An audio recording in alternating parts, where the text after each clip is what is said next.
So in working with snow and ice, there are times when we have to prove concept. And so we wanted to see how fire and ice would work together, what the aesthetic of it was, and actually purely what the physics of it are. We decided to create a little bit of a swimming pool with a cantilevered platform that had a ice fireplace on it. And then in this landscape that stretches 360 degrees around you, it's 180 degrees of sky above you. It's everything you want it to be at that moment.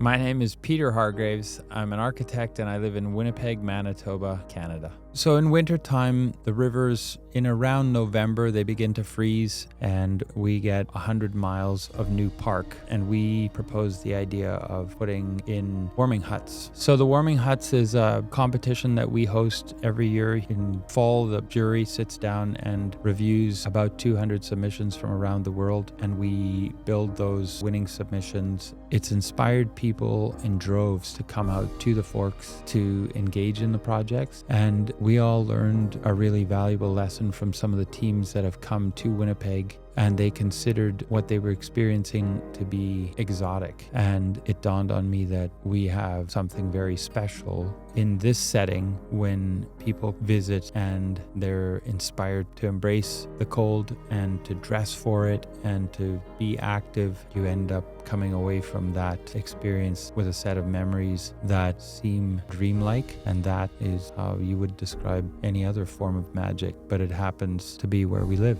which is priceless.